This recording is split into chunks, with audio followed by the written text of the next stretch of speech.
పవిత్రమైన కార్తీక మాసం నడుస్తోంది. కార్తీక సోమవారం వెనుక ఉన్న అతిపెద్ద రహస్యం తెలుసుకుందాం. పురాణాల ప్రకారం సోమవారం సాక్షాత్తు పరమేశ్వరుడికి అత్యంత ప్రీతికరమైన రోజు. సోమ అంటే స ఉమా అని అర్థం. అంటే ఉమాదేవితో కూడినవాడు అని. శివశక్తులు ఏకమై ఉండే రోజు సోమవారం.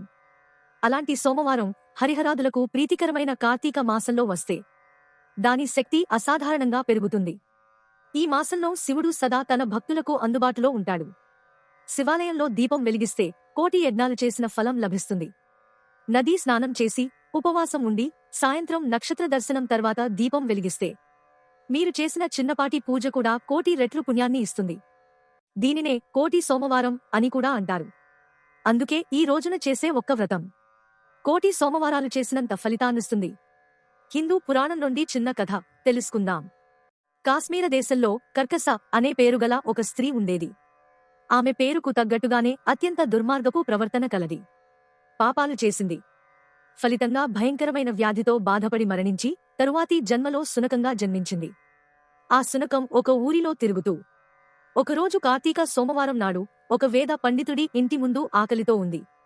ఆ వేద పండితుడు ఆ రోజు సోమవార వ్రతం ఆచరించి నెయ్యితో దీపం వెలిగించి సాయం సంధ్యా సమయంలో తన ఇంటి బయట దేవతలకు జీవరాశులకు బలి అన్నం ఉంచాడు. ఉదయం నుండి ఆ శునకం ఉపవాసం ఉండటం పండితుడు వెలిగించిన దీపం యొక్క కాంతిలో ఉండి నక్షత్ర దర్శనం తర్వాత ఆ పవిత్రమైన అన్నాన్ని భుజించింది. ఫలితం ఆ శునకానికి తక్షణమే పూర్వ జన్మ జ్ఞానం లభించింది. తాను చేసిన చిన్నపాటి కార్తీక సోమవారం వ్రత ఫలితం ఉపవాసం, దీపం వెలుగు, పవిత్రమైన అన్నం వల్ల మరుజన్మలో ఉత్తమ గతి లభించింది. చూశారా? తెలిసి చేసినా, తెలియక చేసినా, కోరికతో చేసినా, ఆకలితో చేసినా కార్తీక సోమవారం ఆచరించే వ్రతానికి, దీపారాధనకు ఉన్న శక్తి అలాంటిది. కార్తీక సోమవారం మీరు చేయాల్సింది కేవలం 3 విషయాలు. సూర్యోదయానికి ముందే స్నానం చేయండి. శివాలయంలో లేదా ఇంట్లో శివలింగం ముందు నెయ్యితో దీపం వెలిగించండి.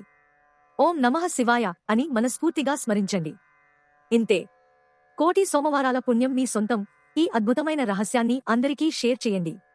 శివయ్య అనుగ్రహం మీ అందరిపై ఉండాలని కోరుకుంటూ హర హర మహాదేవ, శంభో శంకర. మీకు ఈ వీడియో నచ్చితే దయచేసి లైక్ చేసి సబ్స్క్రైబ్ చేయండి. అందరికీ షేర్ చేయండి. ధన్యవాదాలు. మరియు తదుపరి వీడియోలో కలుద్దాం.